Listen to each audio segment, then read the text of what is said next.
terjadi lagi. Artinya Indonesia pernah mengalami begitu banyaknya cobaan, begitu banyaknya tantangan, begitu banyaknya masalah, tapi kita selalu bisa survive dan bisa bertahan. Dan salah satu sebenarnya yang membuat Indonesia bisa bertahan adalah sektor UMKM. Karena sektor UMKM inilah yang selama ini menjadi tulang punggung ekonomi nasional kita. 90% lebih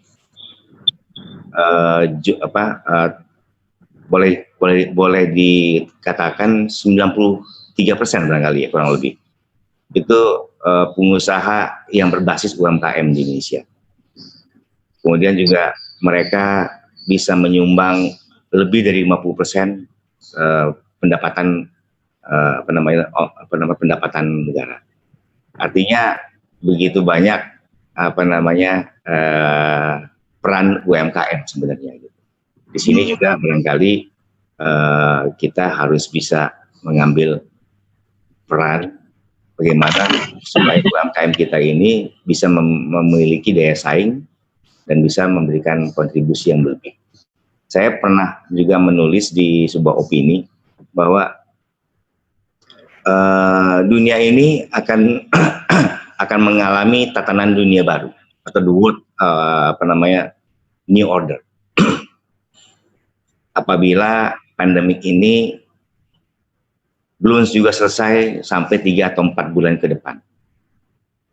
Nah, disitulah sebenarnya peran ini kita terutama di UMKM untuk bisa mengambil manfaat untuk itu bisa berinovasi.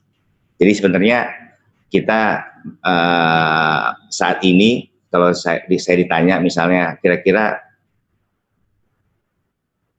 sektor apa sih yang baik gitu ya, misalnya ditanyakan seperti itu, saya mengatakan ya kalau menurut saya pangan, sektor pangan, e-commerce, kemudian juga sektor-sektor yang berhubungan dengan kebutuhan pokok.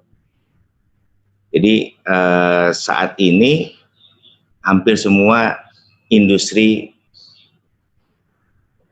hancur.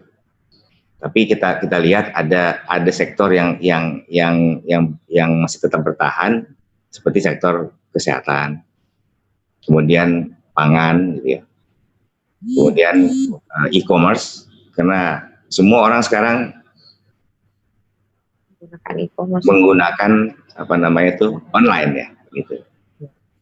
Jadi, ya, Bu Val, gimana? Ya, tadi kan Bapak membahas masalah, saya tertarik masalah e-commerce, Pak. Nah, kalau untuk e-commerce sendiri, ini kebetulan juga rekan-rekan ini, apalagi yang milenial itu kan banyak, karena yang mereka adalah sempitnya lapangan pekerjaan ya pada ini, apalagi dengan adanya COVID ini, lapangan pekerjaan juga justru semakin sempit. Nah, paling tidak sementara UMKM sendiri dengan kondisi COVID ini juga kita lihat saja banyak sekali yang sudah mulai berguguran gitu Pak.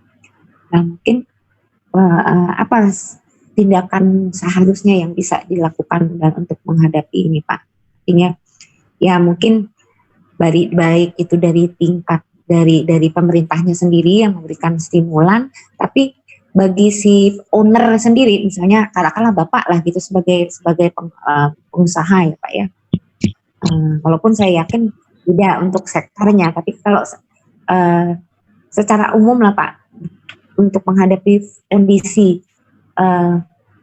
semakin lemahnya daya beli masyarakat itu kira-kira seperti apa? Ya, jadi kalau kita sebagai pengusaha pada saat ini kan sebenarnya paling penting bertahan dulu nih kita. Nah, kalau kita bisa bicara bertahan, tentu kita harus bisa mengelola arus kas kita. Jadi barangkali yang pertama kali yang kita lakukan, kita harus bisa mengatur arus kas kita atau cash management. Misalnya dengan kita mengajukan perpanjangan kredit, kalau kita punya kredit misalnya gitu ya. atau melakukan negosiasi ulang dengan bank, perbankan atau lembaga pembiayaan untuk bisa rescheduling, restructure kredit kita misalnya. Atau dengan investor kita juga bernegosiasi hal yang sama. Itu sebenarnya salah satu yang kita harus lakukan. Kemudian bisa menekan cost kita. Cost biaya-biaya yang tidak penting kita potong gitu. Kemudian kita juga harus bisa mencoba melakukan inovasi produk.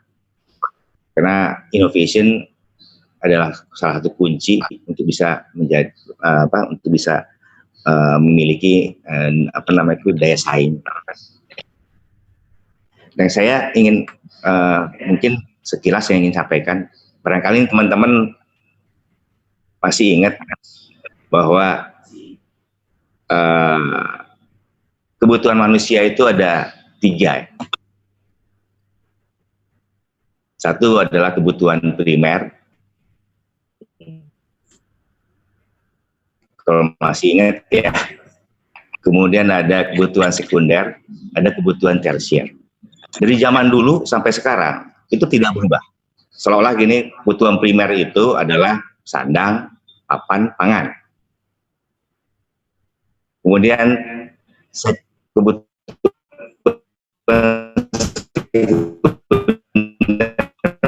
manusia itu adalah hal-hal penuh ya, kendaraan misalnya. Kemudian apalagi? Ada yang bisa ini kira-kira apalagi gitu. Kemudian internet dan sebagainya gitu ya. Kemudian tersier itu seolah-olah hal-hal kalau sudah terpenuhi yang primer dan sekundernya, barulah kita membutuhkan kebutuhan tersier tadi atau lux ya. Orang kadang-kadang bisa bicara luxurious, mobil mewah, rumah mewah, perjalanan wisata yang mewah dan sebagainya. Gitu.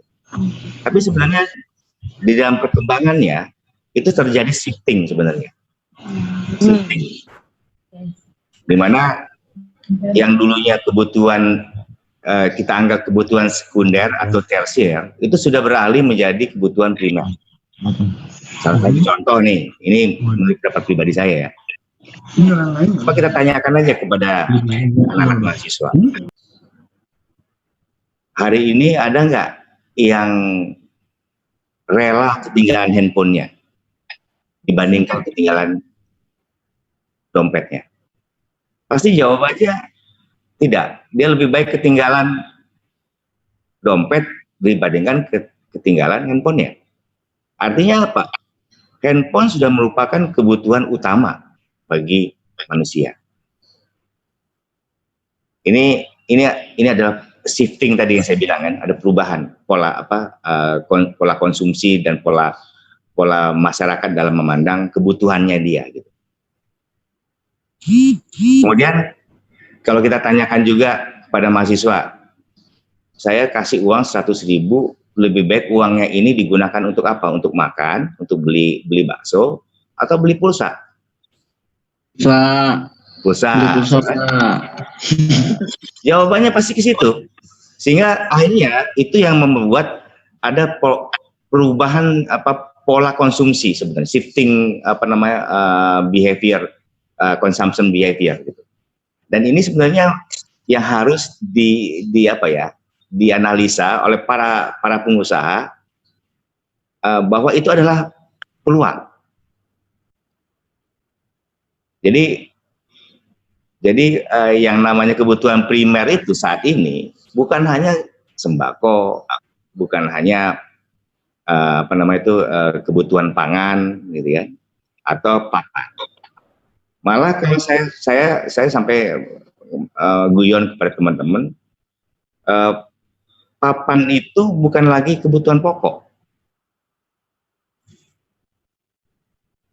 Kenapa? Karena papan itu sudah menjadi seolah-olah adalah barang mewah. Hanya orang-orang tertentu yang bisa memiliki rumah kan. Kalau zaman dulu kan, kenapa papan sandang pangan itu itu kebutuhan pokok ya, karena nggak usah kerja aja dapat rumah dari mertua.